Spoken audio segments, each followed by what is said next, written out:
And all the people involved in getting the grants and contracts were the same old rotten people that I had been following for a long time, Doug Carnine, Spady, the whole crowd. And now that one of them, Mr. Kamenui, who was brought into the U.S. Department of Ed to push the reading program, and they all gave, the money went to all the firms that were doing the direct instruction texts the way they wanted. Nobody else could get money from the department. They got caught. The GAO evidently caught their own people. They got caught. Kamenui really got fired. I'd really like to see that. Well, the point is, Senator Kennedy, who would, very upset about this mismanagement of funding, he would say, oh, but the program works. Oh, yeah, it does work. So does. I raise dogs. I've got I don't like to do it to my dogs, but I can train my dogs to do anything. This is dog training. It bypasses the brain. Bypasses the brain.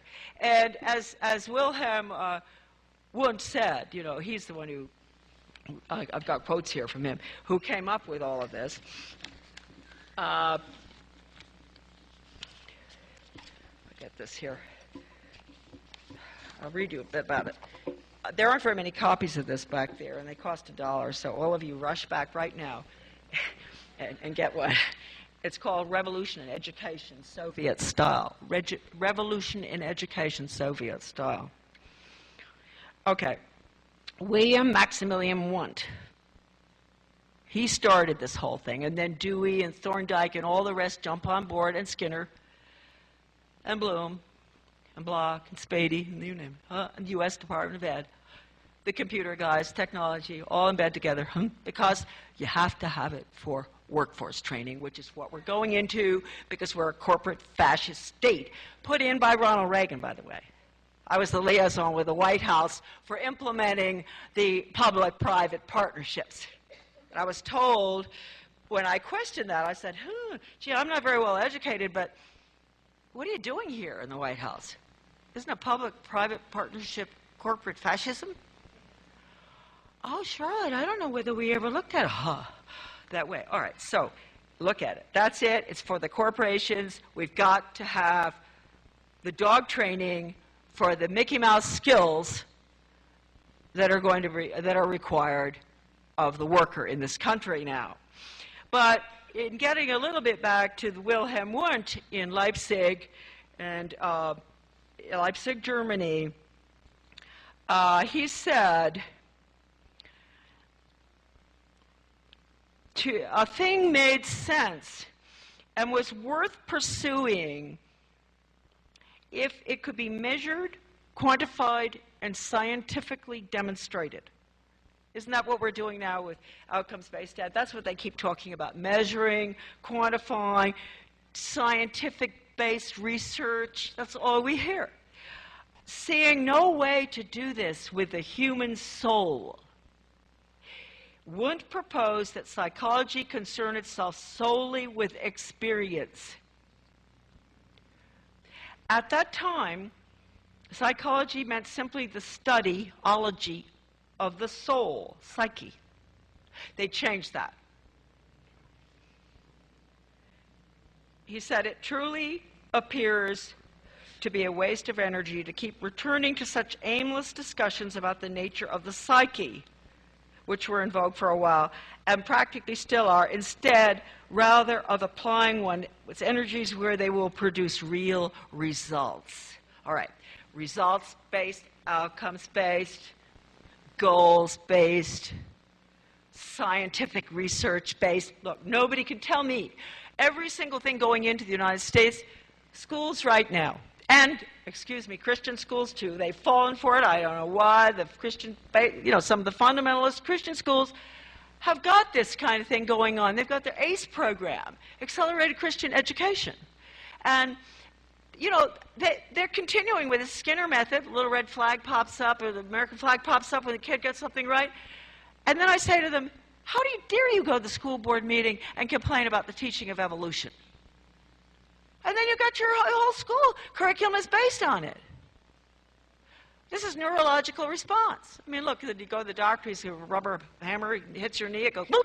That's what is going on in the American mind right now. When he sees the television or whatever, boop, boop, you know, don't think, you know, conditioning, you can't tell him anything outside that box, huh? Zero.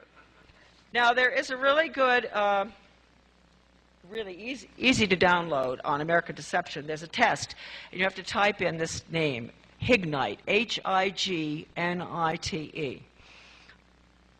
It's a test that was given in California in, I think, 1953 for 8th graders on the Constitution.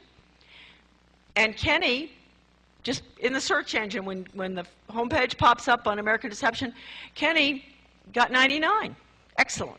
I couldn't possibly pass that test. I just want people to know that since 1953 in California public school to now, it is just nothing but down.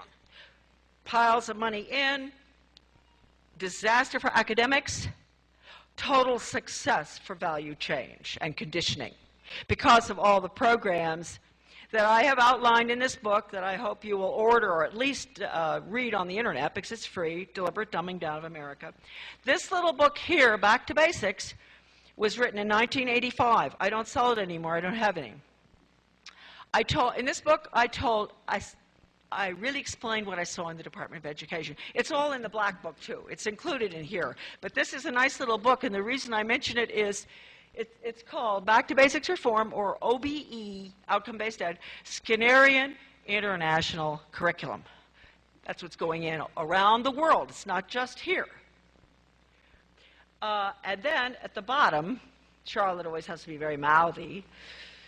I had to add on. I remember the person who printed this for me said, "You really have to put that on?" I said, "Yep." The asterisk says, necessary for United States participation in a socialist one-world government scheduled for the early years of the 21st century. Okay, so you know what? This book, I got 90,000 copies out, but you know what? Every single conservative organization in this country boycotted it. Because it was written about the U.S. Department of Education during the tenure of St. Ronald. Okay.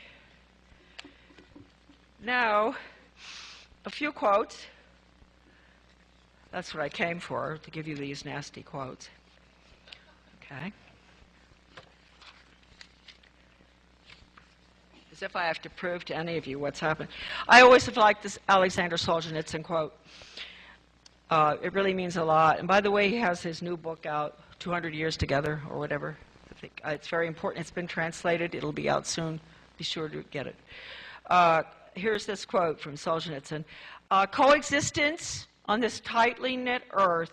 You all know who Solzhenitsyn is. He was in the prison camps, concentration camps of the Soviet Union, wrote many wonderful books, Gulag Archipelago, many, many books. Very incredible, wonderful man, still alive, living in Russia. Coexistence on this tightly knit earth should be viewed as an existence not only without wars, but also without the government telling us how to live, what to say, what to think, what to know, and what not to know. Now, the National Training Laboratories, the headquarters is in Bethel, Maine. That's where we have a ski condo there. Isn't that nice? We have a ski condo right next to the headquarters internationally for mind control. In Bethel, Maine. Yeah, we're great in Maine. We have things like Senator Cohen, Senator Olympia Snow. We have the National Training Labs. I don't know what's happened in Maine because we used to be considered a rock-bound coast with lots of individualists, but took over. Okay, National Training Lab was established in 1947. The first lab session on human relations and the group process, that's sensitivity training, which has been used ever since then. It's used in medicine, law, everything, you name it, education.